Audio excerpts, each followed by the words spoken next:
본 방송에서 제공하는 투자 정보는 투자 판단에 대한 조언입니다. 방송에서 제공하는 주식의 가치, 가격 상승 및 가격 하락에 대해서는 방송사에서 보장하지 않습니다.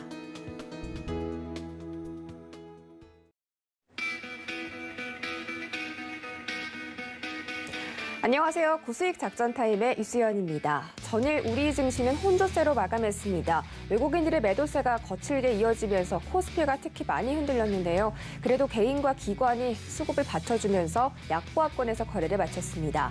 또 조금 전에 마감된 뉴욕 3대 지수는 일제히 상승 마감에 성공했는데요. 특히 다우와 S&P가 3거래일 연속 상승하면서 사상 최고치 행진을 이어가고 있습니다. 하지만 전일 강했던 건 경기 민감주가 아니라 이 기술주 중심의 나스닥이었는데 애플과 테슬라가 각각 2% 상승했고 이 마이크로소프트는 1% 넘게 상승했습니다. 하지만 모건 스탠리 측에서 이 반도체에 대한 안 좋은 소식을 내놓자 관련 반도체 관련주들의 급락이 나타나기도 했기 때문에 오늘 기술주들 혼재할 수가 있겠습니다. 많은 이슈들이 있는데요. 이번 주에 어떤 영향 미칠지 함께 체크해 보도록 하겠고요. 오늘은 이번 주 마지막 장인 금요일입니다. 미국 시장 어떻게 알아가는지 버니의 진짜 미국 주식 시간으로 한번 살펴보도록 할 텐데요. 먼저 버니 소개 영상 잠깐 확인하시죠.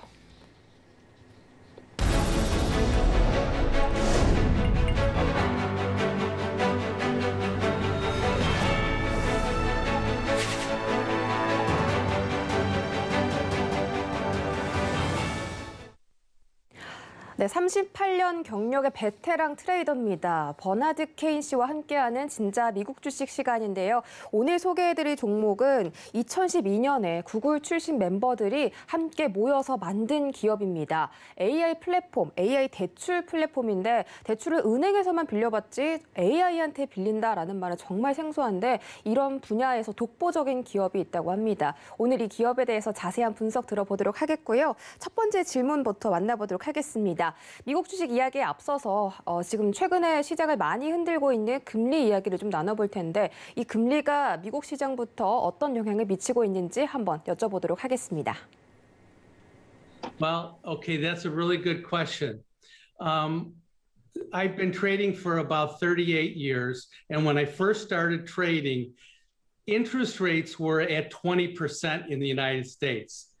So much higher than where they are right here. And since that whole time, we've had a gradual decline in interest rates, but we've had several Fed tightenings through that whole process. So it's kind of gone a little bit both ways, but in the picture of 38 years, we've gone from 20% to 1%. But what happened this year, which is really interesting, is that the market started to back up in late April, early May, because they were worried about the Fed going to tighten in 2023. Well, that's way too quick.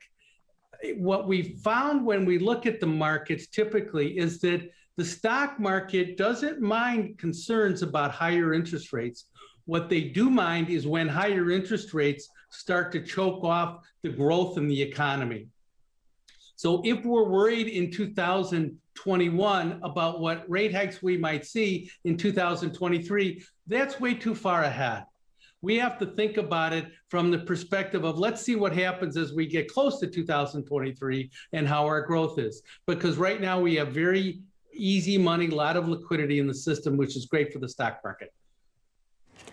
네, 버니 씨가 이 주식을 처음 시작했을 때는 미국의 금리가 20%라고 하는데 지금은 제로 금리에 가깝기 때문에 얼마나 긴 시간 동안 이 금리에 대해서 겪어오고 또 이 답변을 해주시는 건지 저희가 느껴볼 수가 있었습니다. 두 번째 질문은요. 현재 바이든 정부의 친환경 에너지 정책이 유가에 어떤 영향을 미치냐라는 주제인데 아무래도 친환경 에너지 정책이다 보니까 시추 발굴을 중단시키기도 하고 여러 가지 공급 이슈가 있었습니다. 어떻게 생각하시는지 지금 들어볼게요.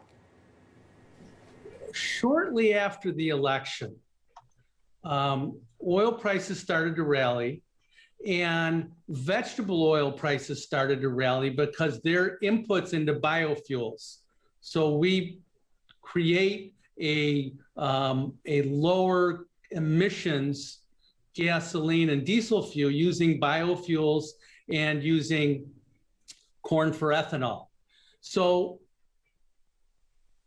oil prices went from about $38 to about $75. What also happened to increase the oil prices was Biden cut the allowing for drilling on federal lands. He also stopped a pipeline that was coming in from Canada, bringing in oil. So we were self-sufficient in oil 2 years ago, and now we need to import oil. He also put a ban on fracking on federal lands.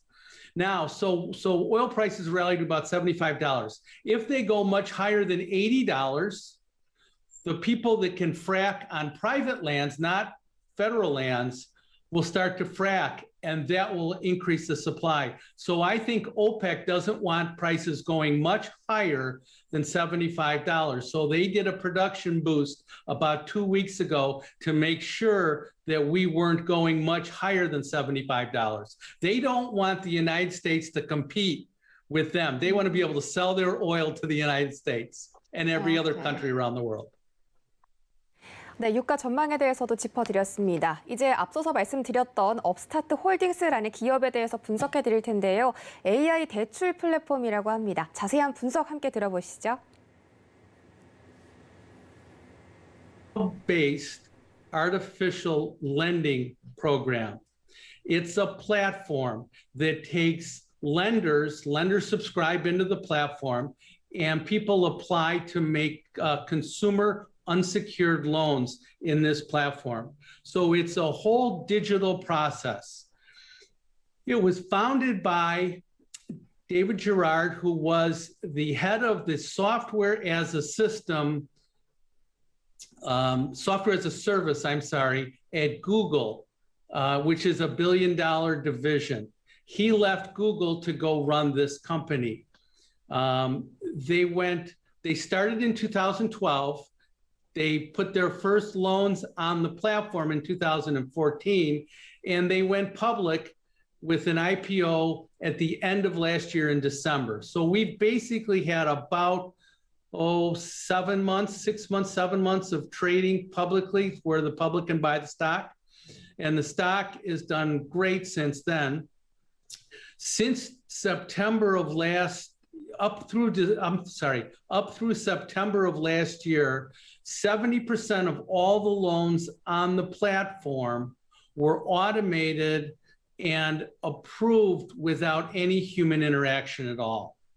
We also know that since we have 8 years of analysis, the fraud is negligible on the platform, and the losses are 75% less than what we have done by manual when banks manually approve loans.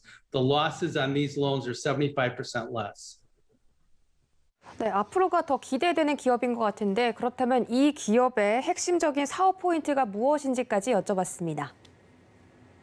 So if you think about it, they've got two types of people. There are applicants that come on to the platform, and there are people like Credit Karma is an internet service where you can apply for loans, apply for credit cards, that sort of thing. And then you've got lenders, small to medium-sized banks can say, I would like to make some loans, but I don't have the wherewithal to make sure I do all the creditworthiness. So what this does is this provides creditworthiness to these loans. The average consumer is about 28 years old. And the way the model is that the model is constantly taking feedback and updating the model through artificial intelligence. So it's made, I would say, there's 1,000 variables in the model, and it has had over 10 million separate repayment events. So if you make a monthly payment, that's a repayment event. And what that does is it constantly adds new information to the model and retrains the model to improve itself, improve itself, improve itself. So that's what its core business is. 네, 코어 비즈니스, 그러니까 이 기업의 핵심 사업에 대해서 짚어드렸고요. 버니가 어떤 점을 이 기업에 대해서 긍정적으로 생각하는지도 여쭤봤습니다. So they're the first person in this space. They're way ahead of everybody else. They've been doing it for 8 years. Okay. They've been modeling for 8 years. And they only have 4% of the unsecured consumer loan market. There's just a few analysts following the stock. And Goldman Sachs, in fact, just started following the stock July 12th. So that's less than a month ago. So there's tremendous opportunity, I think, in this space for growth. 네, 이 기업에 대해서 골드만삭스까지 매수 의견을 제시했다고 하니까 여러분들도 눈여겨서 보시면 좋겠고요. 또 업스타트 홀딩스에 대해서 어떤 성장성이 더 풍부한지, 얼마나 성장성을 가지고 있는지도 여쭤봤습니다. So think about this. Small company, only been around for 8 years, but on that platform, in the first quarter of this year, they originated $1.7 billion worth of loans. And these are only unsecured consumer loans. Their revenue since 2017 is up 10 times. So now what they also want to do is get exposure into the automobile loan market. And that's going to be a new venture for them. 네, 자동차 수요가 많은 미국에서 또 자동차 시장 진출까지 앞두고 있다고 하니까 정말 큰 성장성 가지고 있는 것 같고요. 이 업스타트 홀딩스가 2분기에 호실적을 발표했습니다. 과연 어느 시점에서 투자하면 좋을지도 여쭤봤습니다. Upstart did was they acquired a software company called Prodigy. And Prodigy, in the first quarter of this year, it's a software system that car dealers use to be able to make car loans.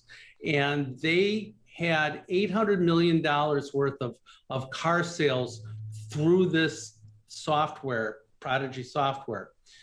Upstart bought the company, and what they want to do is take all those auto sales and try and make consumer loans through them. That whole market is so much bigger than the unsecured consumer loan market. So that's a whole nother venue for Upstart to be able to grow their business. Right now, at the beginning of 2021, they were available to do business in 1 state. As of the end of the second quarter, June 30th, they're available to do business now in 33 of our 50 states. 네, 절반 이상의 스테이트에서 이 사업을 할 수 있다고 하는데 앞으로는 조금 더 이 시장에서 좀 독점적인 지위를 가져갈 것 같습니다. 이 업스타트 홀딩스에 대해서 긍정적인 투자 포인트를 차트를 통해서 확인해 봤습니다. So this is just a chart of earnings and revenue currently. So the top line obviously is revenue, and you can see that now they're starting to make money. When we look at analyst expectations of future earnings growth, we can see that they're still going to have to work a little bit, but their earnings growth is going to be much, much better. This is a list here of the top 25 holders of Upstart stock. And what's so impressive to me is the number 2 person on this list is the founder, and he owns $1.3 billion worth of stock in this company. And the largest shareholder, Third Point, is a really, really astute hedge fund in the United States. This is a chart right now of the stock since it's gone public. So you can see how the stock has performed really well. When I overlay this growth versus the growth of the NASDAQ composite, which is the light blue line, you can see how the big line, the black line, is the Upstart stock price, and the light blue line. So even though we went up 12% for the NASDAQ, we've gone up significantly more in Upstart. It's a little volatile of a stock, but that's okay at the beginning. When I think about how Upstart performs, I want to think about it versus competition. So if I look at competition, I see Upstart, and I want to compare that to a portfolio of stocks in an exchange-traded fund that make loans. So I compared to the exchange traded fund called Lend, and I took the Upstart stock price and I divided it by Lend, and we can see how Upstart has done great. The red line that I have right here shows the uptrend still that's gone on in and above the earlier rally that we had. When I look at Upstart versus the NASDAQ index, I see the same thing. So as long as it starts down at the bottom and goes up to the top right, it's significantly better. 네, 나스닥도 그동안 성장을 많이 해왔는데 그것보다 더 큰 상승률로 이 업스타트 홀딩스가 주가를 키워나가고 있다는 점을 차트로 확인을 해드렸습니다. 이 업스타트 홀딩스에 대해서 마지막으로 한번 정리도 해봤습니다.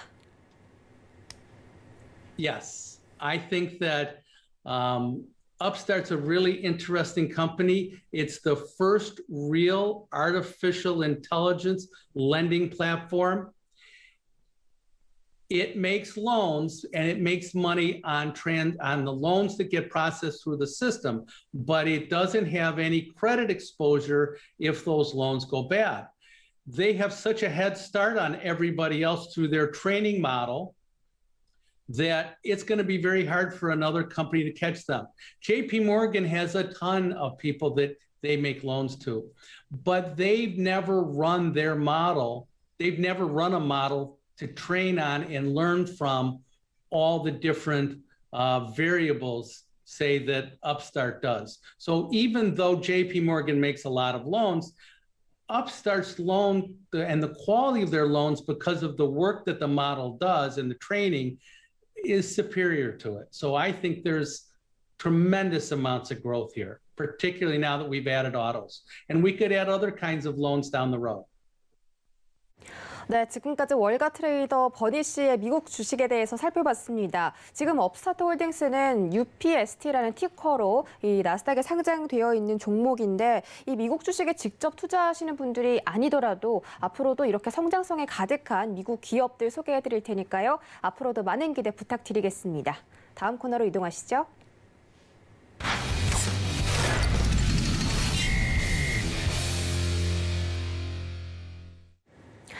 네, 이어지는 시간은 이성웅의 작전 키워드 시간입니다. KTB 투자증권 이성웅 과장과 함께합니다. 안녕하세요.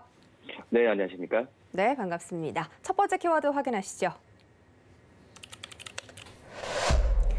네, 오늘의 첫 번째 키워드는 인도네시아, 브라질, 다음은 이란 주제입니다. 셀트리온이 개발한 코로나19 항체 치료제 레키로나주가 인도네시아에 이어서 브라질에서도 임상 사용 승인을 받았다고 합니다. 이 두 번째 국가였는데 과연 인도네시아와 브라질, 그 다음 국가는 어디일지 이 투자자들의 시선이 집중이 되고 있는데 아무래도 전 세계적으로 이 델타 변이 바이러스가 확산되고 있다 보니까 코로나 치료제에 대한 관심도가 높아지고 있고요. 이 국내 증시에서도 치료제 관련주들이나 제약바이오 종목들이 최근에 시장을 주도하고 있습니다.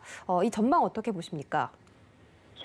네, 우선 지금 코로나 어떤 4차 대유행 속에서 봤을 때 이 제약바이오 업종에 대한 상승세가 눈에 띕니다. 우선 이 올해 상반기 때 제약바이오 업종이 철저하게 소외졌던 그런 상황이었는데 우선 금리 인상이나 여러 가지 면에서 봤을 때 이 성장주에 대한 관심이 높아지고 있는 상황에서 이 제약바이오 업종에 대한 그 시장에서의 외국인과 기관들의 매수세가 지금 눈에 띄게 나타난다라고 좀 볼 수 있겠고요. 특히 이제 셀트리온 같은 경우에도 어제 이 항체 치료제죠 레키로나가 이 브라질의 어떤 긴급 사용에 대한 승인을 획득을 했는데 좀 브라질 같은 경우에는 지금 거의 하루 확진자가 35,000명 수준입니다. 누적 확진자는 지금 2천만 명 넘은 상황이라고 좀 볼 수 있겠고요. 이런 상황에서 이 레키로나에 대한 항체 치료제에 대한 부분이 브라질로 시작으로 이제 남미 쪽에서도 계속 나오지 않을까, 승인에 대한 부분이 나오지 않을까라고 판단되고 있고요. 지금 현재 같은 경우에도 이 셀트리온이 코로나 주가에 대한 부분에 있어서 좀 약간의 다른 제약바이오 업종보다 좋지 않았던 게 코로나 이 코로나19 치료제죠. 레케로나의 기대 이하의 성과라고 좀 볼 수 있습니다. 그리고 미국 트룩시마도 성장률이 좀 안 좋았는데 이런 부분이 이런 그 브라질의 승인을 뭐 계기로 좀 주가에 대한 반등 부분을 나올 가능성을 좀 해주지 않을까 이렇게 좀 판단되고 있습니다. 네, 두 번째 키워드도 바로 확인해 보시죠. 네, 두 번째 키워드는 폴더블 폰 승부수입니다. 어제 삼성전자가 언팩 2021을 열고 갤럭시 Z 폴드 3와 Z 플립 3를 선보였습니다. 외신에서도 찬사를 날렸는데 이 폴더블 폰 관련 이런 시장들이 조금 더 성장했다 이런 분석도 있고요. 많은 이 투자자들이 어제 삼성전자의 이 폴더블 폰을 구경을 했는데 그런데 주가는 떨어졌다라고 말씀을 하시더라고요. 다행히도 보합권에서 마무리하기는 했는데 삼성전자의 폴더블 폰 앞으로 전망은 어떻게 보십니까? 네, 우선 삼성전자 어제도 원래는 매년 봤을 때는 노트를 갤럭시 노트를 하다가 이제는 이번에는 폴더블 폰을 신제품을 좀 선보였는데요.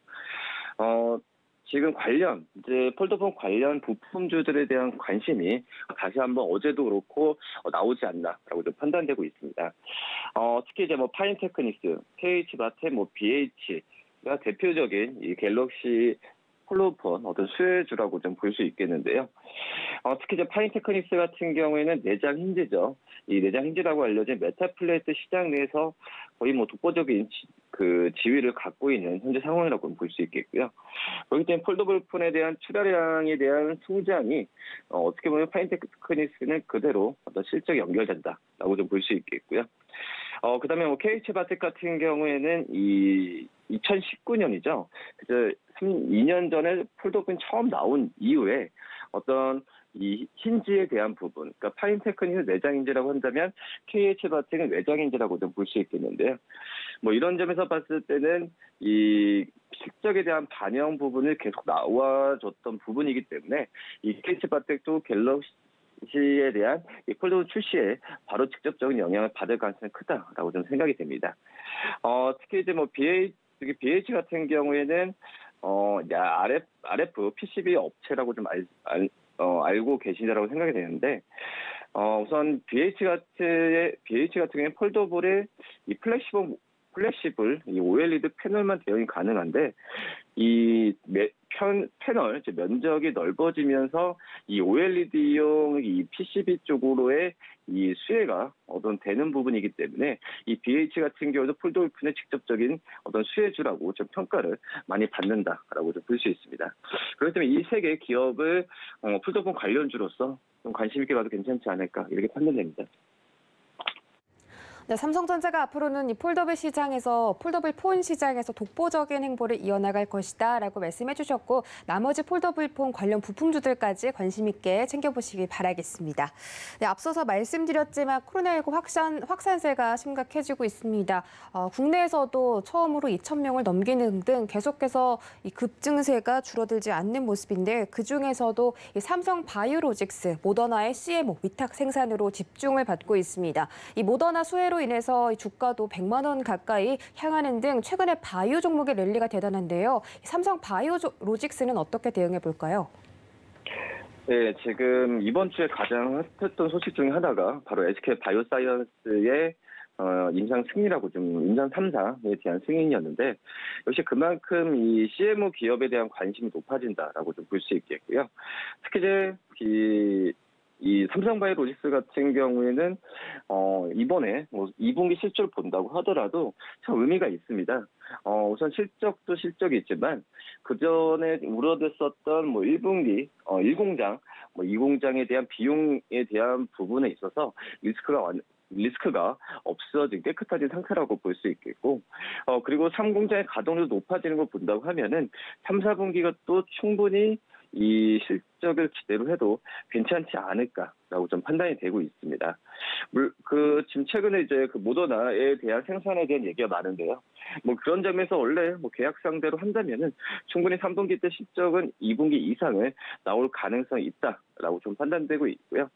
이 완전 의약품 뭐 쪽에서 이 CMO에 대한 부분에 있어서 뭐 글로벌 탑 3의 기업이기 때문에 수혜는 항상 이 변이 바이러스 확산과 함께 나오지 않을까. 주가도 신고가의 랠리는 당분간 이어질 가능성이 크지 않을까라고 좀 생각이 됩니다. 네, 코로나19 그리고 델타 변이 바이러스까지 잠잠해지기 전까지는 그래도 신고가 랠리를 이어갈 수 있지 않을까 하는 전망 세워주셨습니다. 네, 또 주식시장 요즘 신규 상장주들이 굉장히 핫합니다. 카카오뱅크를 시작해서 원티드랩 등등 굉장히 최근에 상장한 종목들에서 급증세가 나오고 있는데 이 카카오뱅크가 상장 5거래일 만에 거래량이 급감했습니다. 이제 앞으로 하락세가 시작되는 건지 궁금한데 카카오뱅크 전망도 함께 짚어주시죠. 네, 우선 카카오뱅크는 이게 그 적정 주가에 대한 얘기가 좀 많잖아요. 적정 주가를 어떻게 매기냐. 근데 카카오뱅크는 적정 가치를 매기기가 굉장히 좀 애매한 지금 현재 상황이라고 볼 수 있겠습니다.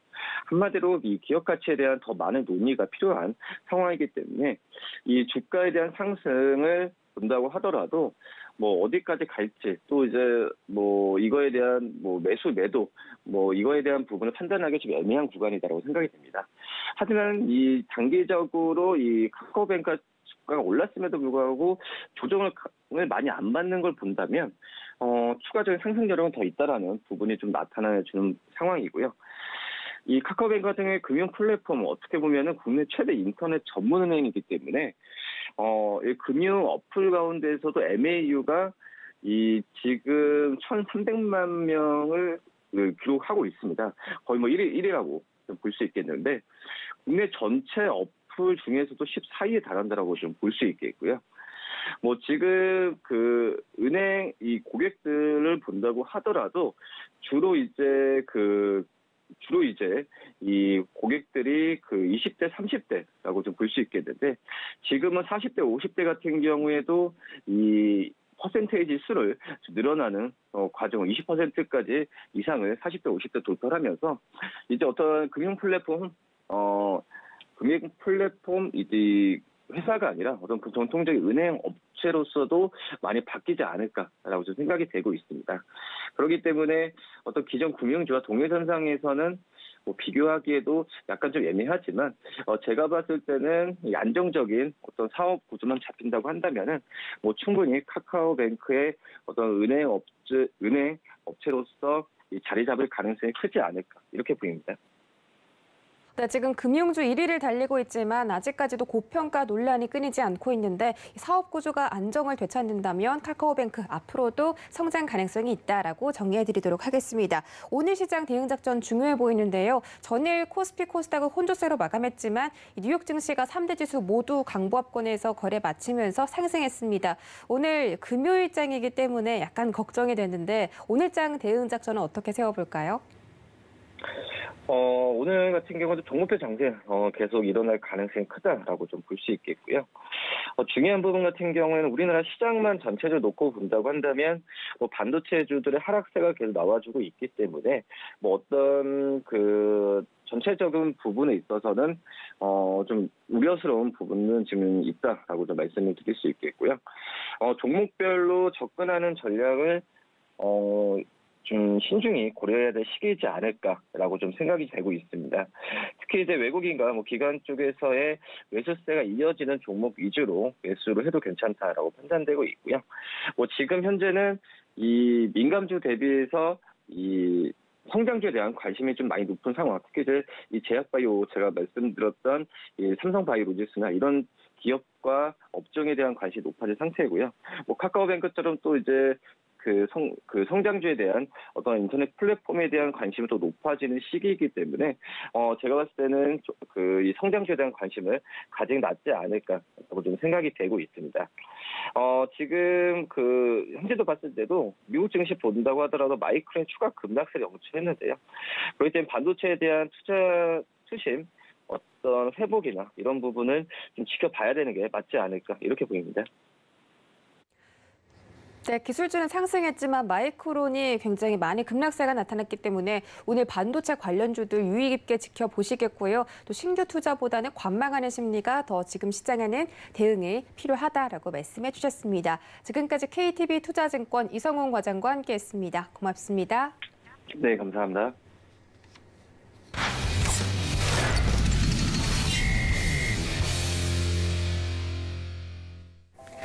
네, 이어지는 시간은 허반석의 작전 리포트 시간입니다. 증권가에 쏟아지는 리포트들, 어떤 리포트가 정말 여러분들께 도움이 될지 분석해드리는 시간이죠. IR 분석에 신 허반석 전문위원과 함께합니다. 안녕하세요. 네, 안녕하세요. 네, 반갑습니다.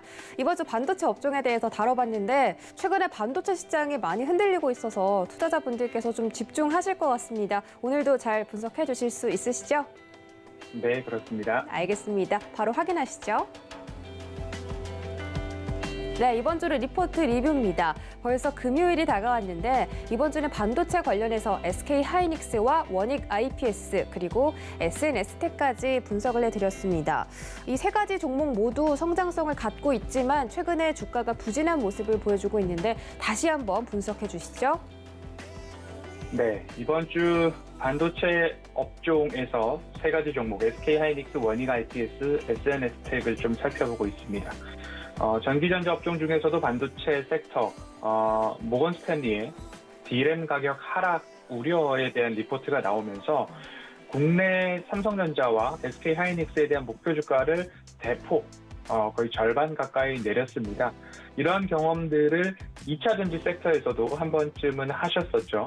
LG화학과 SK이노베이션, 삼성, SDI 모두 다 목표 주가를 굉장히 하락시킨 경험이 있습니다. 그 이후에 주가 추이가 어떻게 변했는가를 한번 반면교사 삼으셔서 이번 날카로운 하락에도 거뜬히 좀 이겨내실 수 있는 힘들이 있으셨으면 좋겠다라는 말씀 좀 드리고 싶습니다. 그간 쉬어왔던 반도체를 중심으로 OLED, IT 섹터 반등을 좀 기대했었지만 조금 더 시장에서는 이러한 셀링 리포트를 포함해서 시간이 필요해진 상황입니다. 업황 둔화에 대한 기본적인 요인으로는 D램 가격에 대한 이야기가 있고 PC 수요 약화 속 현물 가격이 하방으로 압력을 받고 있다라는 이야기도 있습니다. 하지만 어제 저녁 방송에서도 그런 말씀을 드렸습니다. 하이퍼스케일러, 대규모 데이터 센터를 운영하는 기업들 입장에서는 이익이 체력이 좋아졌기 때문에 서버 증설에 대한 부분 그리고 투자 확대에 대한 부분들이 순차적으로 일어날 수 있는 여건들은 마련이 되어 있습니다. 그러면 투자가 증가하고 확대되고 서버 증설에 대한 부분들이 일어난다면 반도체 수요가 증가하고 그러면 공급업체 쪽에서는 매출과 영업이익이 증가하고 반도체 수요가 증가하면 가격도 증가할 수 있는 여러 가지 요인들이 있음에도 지금처럼 D램 쪽으로의 가격 하락이 전망되는 이유는 반도체 수요 측 하이퍼스케일러들의 재고가 아직까지 조금 남아있기 때문에 서로 간의 공급 가격에 대한 협상을 함에 있어서는 수요 측의 입장이 조금 더 우위를 점하고 있다. 우리는 당장의 공급을 받지 않아도 아직까지 코로나19 여파로 인해서 남겨놓았던 재고가 아직은 버틸만하다. 그렇기 때문에 더 낮은 가격에 공급을 받고 싶다라는 이야기와 함께 더불어 모건 스탠리로부터 날아온 이 보고서가 여지없이 시장에는 조금 크게 다가오는 모습입니다. 그러면 공급 측 입장에서는 우리도 그럼 가격을 또는 생산을 조절을 하겠다라는 이야기를 할 수는 없을까라고 생각해 볼 수 있는데요.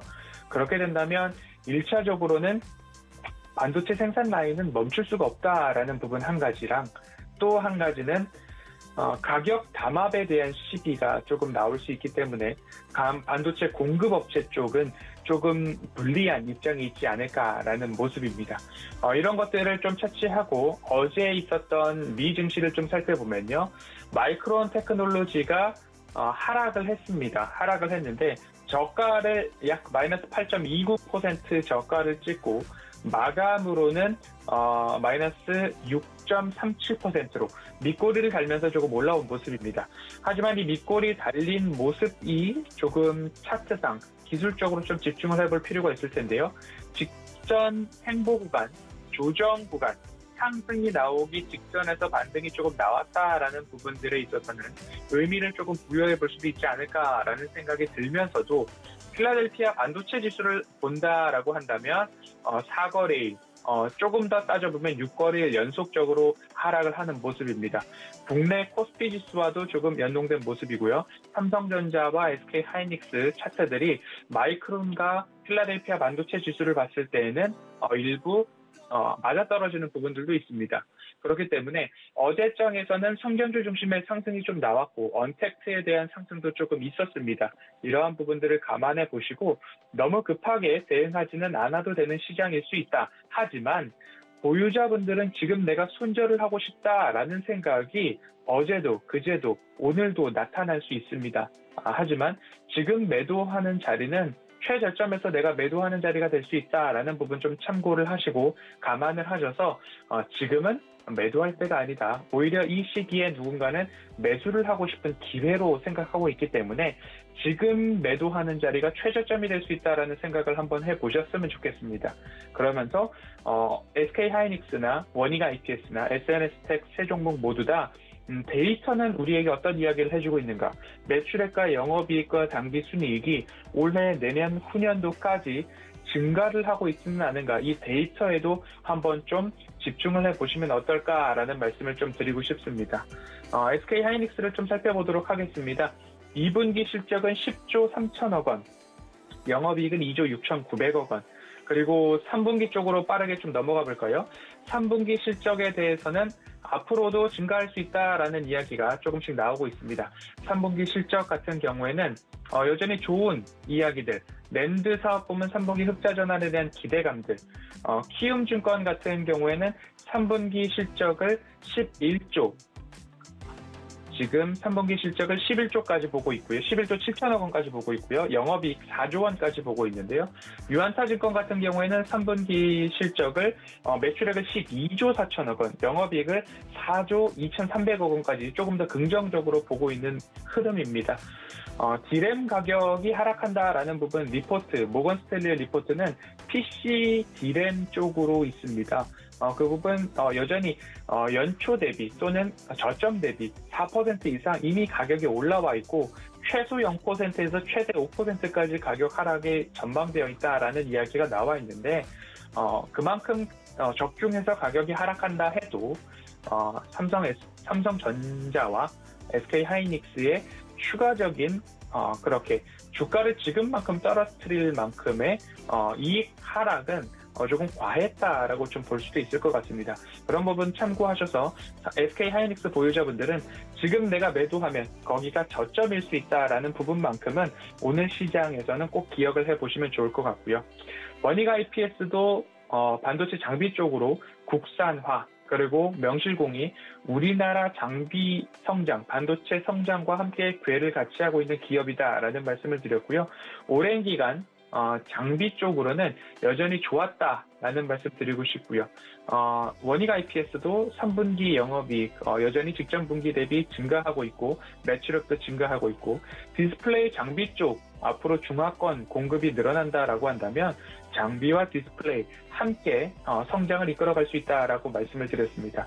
어제 저녁 방송과 함께 말씀드렸던 SNS텍입니다.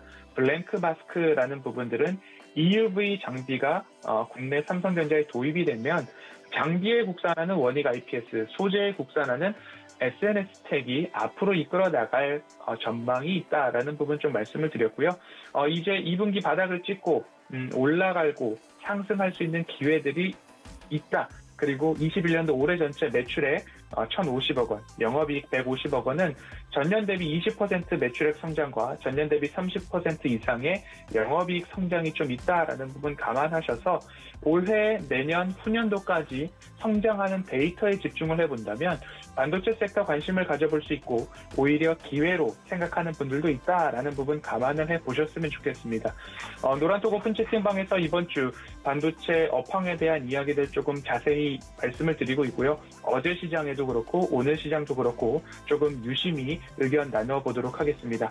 이번 주 반도체 업종을 살펴보았는데 하필 이때 업황이 조금 어렵습니다. 그래서 조금 더 빛을 발할 수도 있고 오히려 여러분들께 위로의 말씀과 긍정적인 시각을 전해드릴 수 있는 시간이 되지 않았나 싶습니다. 끝으로 다시 한번 강조드리겠습니다. 지금 매도하시면 저점이 될 수도 있으니까요. 조금 버텨보는 전략 유지해 보시는 게 어떨까 말씀드리겠습니다.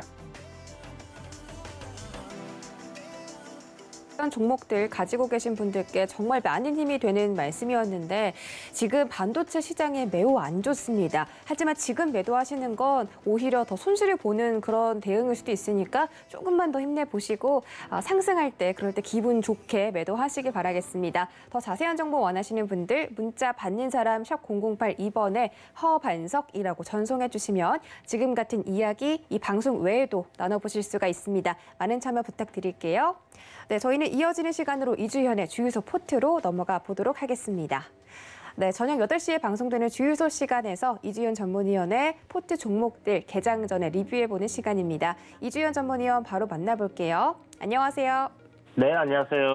네, 반갑습니다. 오늘따라 조금 더 이 소리가 우렁차게 들리는 것 같은데요. 아마도 금요일이라서 그런 게 아닐까 싶습니다. 아닌가요?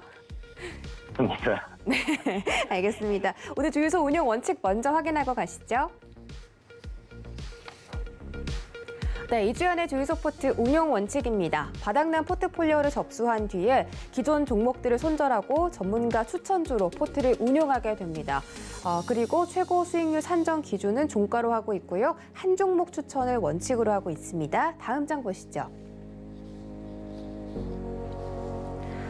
네, 이주연의 주유소 포트 첫 번째 장 모든 종목들이 목표가와 목표 수익률을 달성했습니다.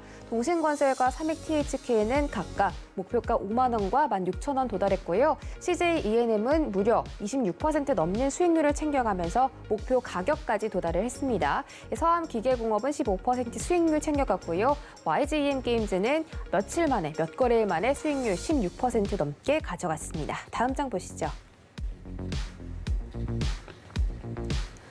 네, 다음 장은 태경BK 30% 넘는 수익률 챙겨가면서 목표 수익률을 달성을 했습니다. 알레비 플러스 3%대 들어와 있고 광주 신세계도 4%대 수익권에 들어와 있습니다. 현대코퍼레이션이 지금 약간 손실이 좀 커지고 있는데 이 다른 종목들이 이 손실을 좀 만회를 해주고 있죠. 다음 장 보시죠. 네, 다음 장은 대웅제약과 제일바이오 두 종목이 들어와 있습니다. 최근에 제약바이오 종목들이 상승 랠리가 이어지고 있는 만큼 이 두 종목을 좀 편입을 하신 것 같은데요. 대웅제약이 8월 9일, 제일바이오 8월 12일 편입했습니다.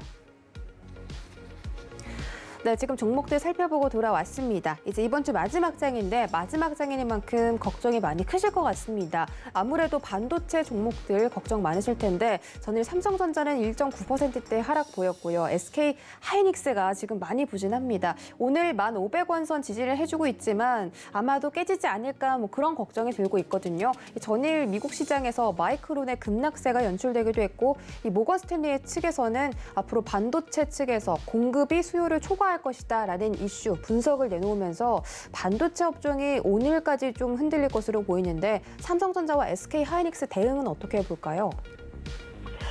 네, 반도체 슈퍼사이클이라는 이야기가 막 계속 나왔던 시점에 이 기사들을 좀 잘 보시면요, 치킨 게임이 뭐 시작됐다라는 이야기들도 있었고요. 뭐 그런 부분들을 생각했을 때 공급적인 부분이 뭐 너무나 극명하게 늘어나서 지금 반도체 가격이 그럼 하락을 하느냐 하는 부분들을 좀 생각을 해봤을 때 사실 이 팬데믹 상황에서의 우리 PC 판매량이 좀 급격하게 늘었죠. 아무래도 재택근무하는 부분 때문에 노트북 수요도 굉장히 많이 늘었고요. 그리고 개인 PC 수요도 굉장히 많이 늘었었습니다. 그런 부분에서 지금 그 PC를 OEM해서 제조하는 그런 기업들 같은 경우는 기존의 그 반도체 물량들보다 추가적으로 좀 재고를 많이 확보해뒀던 부분들이 있었던 것 같은데 그런 부분들에서 재고 소진이 좀 일어날 때까지는 아무래도 수요가 줄어들 수 있다라는 그런 이야기들이 이제 나오는 것 같고요. 기본적으로 이제 2분기 그리고 3분기는 이 반도체 수요가 좀 굉장히 좋은 한마디로 비수기간의 성수기 시즌입니다. 그래서 4분기하고 1분기가 조금 비수기로 이렇게 접어들 수 있는 부분인데 그럼에도 불구하고 삼성전자 같은 경우는 실적이 좀 굉장히 잘 나왔었죠. 다만 이제 SK 하이닉스 같은 경우는 1분기 실적이 기대치에 좀 못 미쳤던 그런 부분들이 있었습니다. 컨센서스상 약 한 올해 예상되는 실적이 한 12조 정도의 영업이익을 낸다라고 했는데 이게 이제 10조로 수정이 되었거든요. 2분기 실적 나온 거까지 해서 지금 1분기에 이제 뭐 1조 3천억, 그리고 2분기 나온 거 누적으로 해서 보면 한 4조 정도의 영업이익이 나왔어요. 그렇단 말은 결국 뭐 3분기 성수기 생각하고 4분기 좀 비수기 생각하더라도 8조에서 한 10조 정도, 그러니까 영업이익이 실질적으로 추정치를 좀 하향해야 된다라는 그런 분위기가 좀 나와준 것 같습니다. 그런데 지금 그런 부분들을 감안을 한다고 하더라도요, SK 하이닉스 지금 시가총액이 73조 정도인데 결코 뭐 대단하게 고평가가 되어 있다라고 생각을 할 수 있는 뭐 그런 가격대는 아닙니다. 뭐 엄청나게 가격적으로 저평가가 되어 있어서 매력적이다라고 생각하기는 좀 힘들겠지만, 그렇다고 해서 여기서 이제 추가적으로 매도세가 너무 과하게 일어날 가능성은 좀 적지 않겠나라고 생각이 들고요.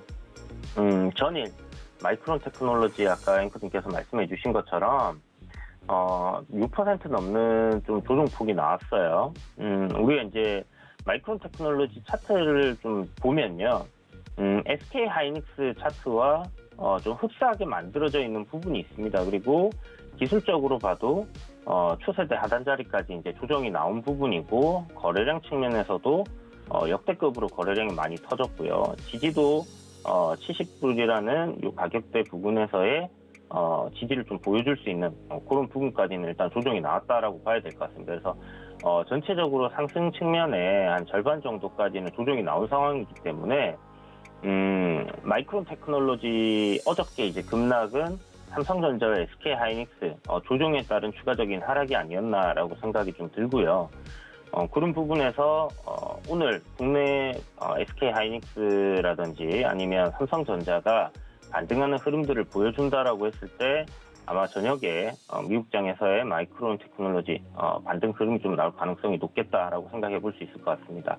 물론 추세대적인 관점에서, 기술적인 관점에서 뭐 우리가 이렇게 또 본다고 하면 사실 지금 이 고점에서부터 이렇게 지금 하락하는 트렌드, 추세선을 갖다가 하단에 이제 적용을 했을 때 추가적으로 조금 더 내려올 수 있습니다. 한 뭐 95,000원 정도까지 밀렸다가 올라갈 수도 있다라고 생각은 드는데요. 전일 이제 옵션 만기, 그리고 원달러 환율 외인들의 매도세 때문에 좀 상승을 했다라고 생각을 하기 때문에 그런 부분에서의 어떤 보고서가 아니었을까라고 좀 생각이 들고요. 그렇다면 글로벌 증시 지금 전혀 문제없이 올라가고 있는 상황이기 때문에 섹터적인 측면에서 반도체가 어느 정도 저점을 지켜주는 그런 형태 나온다면 뭐 시장 굉장히 좋을 수 있거든요. 아무래도 오늘 이재용 부회장의 그 가석방 뭐 일정도 좀 잡혀 있는 부분들이 이슈가 될 수도 있고, 삼성전자는 일단 뭐 보시는 것처럼 기존의 이제 트렌드 하단 자리를 살짝 이탈을 했는데, 이런 트렌드를 이탈하고 나서 바로 트렌드 상단으로 이렇게 올라오는 흐름이 만들어진다고 하면 긍정적인 신호로 볼 수 있겠고요. 그렇지 못하고 좀 추가적인 조정이 나온다고 하면 팬데믹으로 인해서 시장이 급락했던 이런 시점에 저점 구간의 추세대 하단 자리까지는 조금 조정이 나올 수 있다. 이렇게 그냥 열어두고 보시면 좋을 것 같습니다. 그러나 저점은 거의 다 와가는 것 같습니다. 기술적 반등이 나올 수 있는 그런 저점 구간은 뭐 어느 정도 온 게 아닌가라고 생각이 들고요. SK 하이닉스에서 특이점을 우리가 좀 살펴보면 고점 대비 조정이 나오고 반등이 나오는 그런 흐름을 생각했을 때 최근에 이제 고점이라고 할 수 있는 파동적인 부분에서 14만 6천 원 정도에서 딱 조정이 나오고 반등이 줬던 이런 구간이 21% 정도의 하락이었거든요. 그리고 다시 한번 13만 원 부근에서 지금 어제까지 조정이 나온 부분이 또 21%예요. 그러니까 팬데믹이 터지면서 시장이 급락할 때 하이닉스가 빠졌던 하락폭이 한 37% 정도 됩니다. 그러니까 그런 글로벌적인 위기 상황이 아님에도 불구하고 지금 이 정도 빠졌다라는 것은 단기적으로 반등이 나올 수 있는 그런 위치까지는 일단 조정이 나온 게 아닌가라고 생각이 들고요. 앞전에 SK 하이닉스의 주가 흐름을 한번 살펴보면요. 이런 식으로 큰 폭의 조정이 좀 나올 때마다 대략적으로 한 20%에서 한 23% 정도의 조정들이 있었다. 그래서 단기적인 조정이 나올 때는 이 정도의 기술적인 하락폭이 있었다라는 부분을 조금 참고해 보시고요. 손절을 지금 하는 것은 저는 아니라고 생각합니다. 어떤 시점부터 매수 관점으로 들어갈까, 반등을 노리고 진입을 해볼까 하는 그런 생각을 좀 가져보시는 게 좋을 것 같고요. 일단은 거래량 굉장히 크게 터지고 있다라는 부분, 어제는 전일보다 더 많이 나왔습니다. 그렇기 때문에 누군가는 지금 이런 시점에 매수를 강하게 하고 있다라는 부분을 잊지 마시고 주식은 내려갈 때 사서 올라갈 때 파는 거다, 이런 기본을 생각을 하신다면 그리고 기업적인 가치나 내년에 다시 돌아올 수 있는 그런 수요를 생각했을 때는 지금은 매도 시점이 아니지 않겠나, 좀 더 관망하는 자세가 필요하겠다, 이렇게 생각이 되니까 이 부분 참고해 보시면 좋을 것 같습니다. 네, 단기적인 저점을 터치했다고 말씀을 해주셨고, 뭐 반등이 필요할 수도 있겠지만, 나올 수도 있겠지만 지금은 관망을 하자라고 전략을 세워주셨습니다. 오늘 장에서도 삼성전자와 SK 하이닉스 잘 대응해 보시길 바라겠고요. 오늘 분석 고맙습니다. 네, 감사합니다. 네, 샵 0082번으로 이주현이라고 세 글자 보내주시면 저희가 이런 정보들 이 방송 외에도 전해드리도록 하겠습니다. 저희는 고수익 자선타임 여기서 마무리 지어보고요. 순간포착 매매 시그널로 돌아오겠습니다. 고맙습니다.